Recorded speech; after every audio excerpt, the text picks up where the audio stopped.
That fresh morning. That fresh morning. Sur les 104.5 Urban FM, la station urbaine avec Jean-Paul. Jean-Paul, bonjour. Bonjour la fraîche. Alors, ce matin, on parle de quoi pour l'actualité internationale? Nous allons revenir sur la réunion des ministres de la Santé qui s'est tenue le samedi 22 février dernier à Addis Abeba. Il s'agissait pour les spécialistes des questions sanitaires d'essayer d'élaborer des stratégies pour essayer de se protéger ou se prémunir contre le risque imminent d'apparition de coronavirus. Il faut savoir que depuis 2 mois que le virus est apparu, notamment dans la région de Hubei et dans la ville de Wuhan, le continent africain avait été relativement épargné jusqu'il y a à peu près une semaine où on a détecté le premier cas de coronavirus sur le continent africain, c'était en Égypte.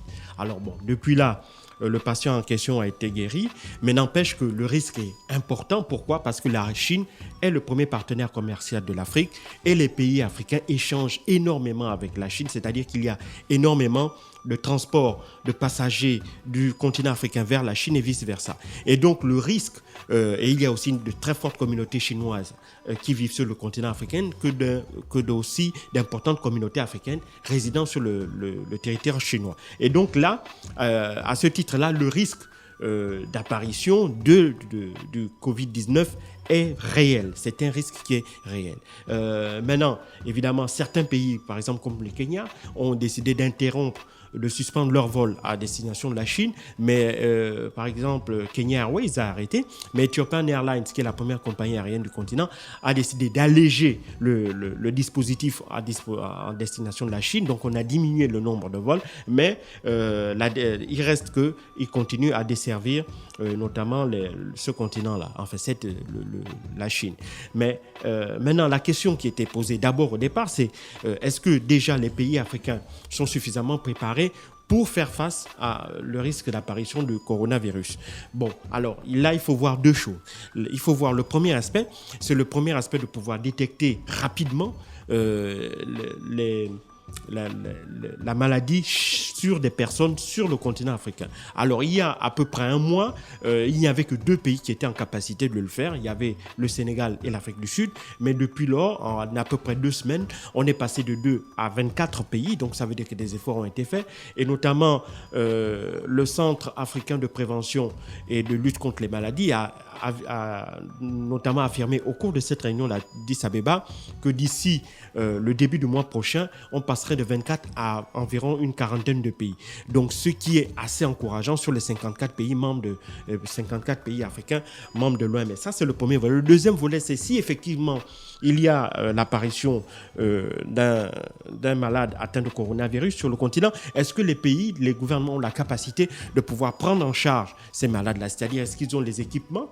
Donc, tout ce qui est équipement comme assistance respiratoire, tout ce qui permet de lutter contre les chocs septiques, etc., etc. Donc, est-ce qu'on a la capacité sur le continent de pouvoir prendre en charge ces malades-là? Oui et non. Oui, parce qu'il y a certains pays qui ont cette capacité et ils sont trop peu nombreux.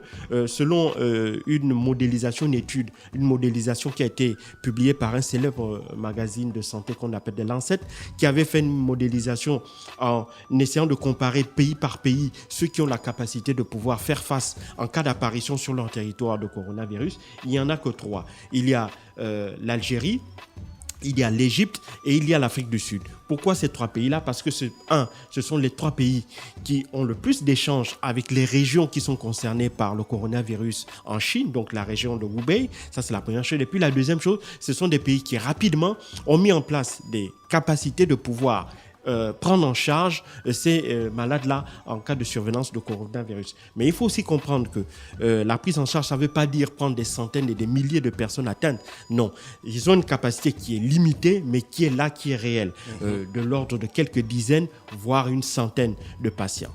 Et d'autres pays, malheureusement, qui ont des systèmes de santé beaucoup plus faibles en raison des ressources budgétaires qui sont très faibles et qui sont allouées notamment au système de santé, ces pays-là font, elles, face à un grave risque si, évidemment, le coronavirus apparaissait sur leur territoire. Elles n'auraient pas la capacité soit de détecter et surtout de prendre en charge des cas avérés de coronavirus. Et c'est là où justement l'OMS va intervenir pour leur offrir la capacité de pouvoir, avoir des kits de détection, donc tout le matériel qu'il faut pour pouvoir détecter, parce qu'il faut savoir que dans à peu près le reste de pays, la vingtaine qui n'a pas encore la capacité de pouvoir détecter, ils peuvent en général, lorsqu'ils ont des échantillons, ils les envoient dans un pays tiers pour pouvoir faire ces tests-là avant d'avoir des résultats. Or là, malheureusement, avec tous ces soucis logistiques-là, ça entraîne un temps supplémentaire qui peut être préjudiciable pour le pays dans la mesure où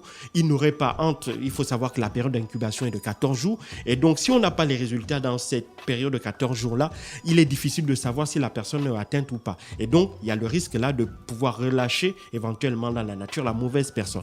Donc, l'organisation est en train, le département Afrique de l'Organisation mondiale de la santé est en train de s'organiser pour fournir des kits de détection de Covid-19 aux pays qui n'ont pas encore la capacité de les avoir. Et puis, l'OMS a déjà fait savoir par l'entremise de son directeur général, M. Tedros Ghebreyesus, que déjà, il y a 30 000 kits, 30 000 masques, par exemple, qui ont été distribués à certains pays du continent africain et que dans les semaines qui viendraient, à peu près 60 000 autres nouveaux masques pourraient être disponibles.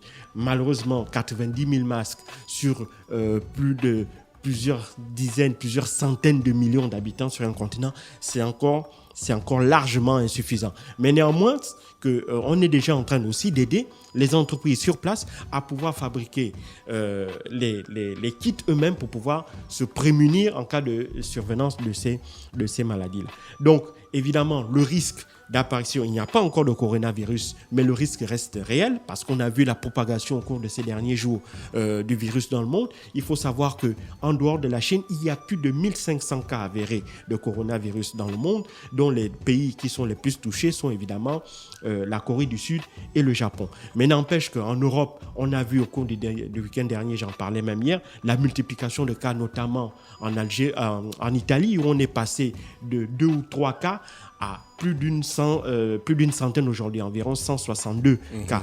Et donc, en un week-end, on a vu la multiplication par plus de 10 ou 15 de cas de coronavirus. Donc, c'est dire que si rien n'est fait pour déjà accentuer, si tu veux, le contrôle notamment des flux migratoires entre la Chine et l'Afrique, le risque d'apparition de coronavirus est réel. Et si tant soit peu que ce coronavirus-là apparaît, et particulièrement dans un pays qui n'a pas la capacité de pouvoir y faire face, le risque donc de propagation de la maladie sur l'ensemble du continent est réel. Et donc, c'est un danger qui est imminent. Bon, pour ce qui concerne le Gabon, je ne connais pas tellement si les autorités sanitaires ont pris des mesures et si oui, lesquelles. Donc, je ne pourrais pas malheureusement les commenter, mais ce qui est sûr, c'est qu'il y a un risque qui est là et que, évidemment, les gouvernants africains sont conscients de son imminence et donc, malheureusement, pour les pays qui font face, qui n'ont pas la capacité de pouvoir y faire face,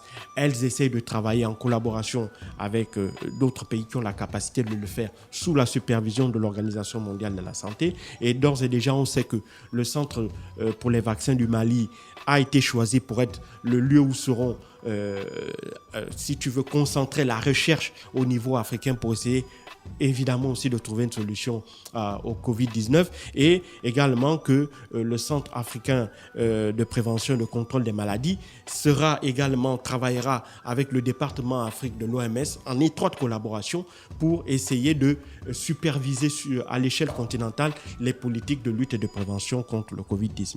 Merci Jean-Paul qui revenait donc sur l'actualité internationale ce matin sur les 104.5 Urban FM, la station urbaine dans le Da Fresh Morning. Merci à tous les auditeurs bien connectés qui nous envoient des big up au 065 05 10 45. On se retrouve juste derrière. Restez sur nous. Restez avec nous. On ne bouge pas. Da Fresh Morning.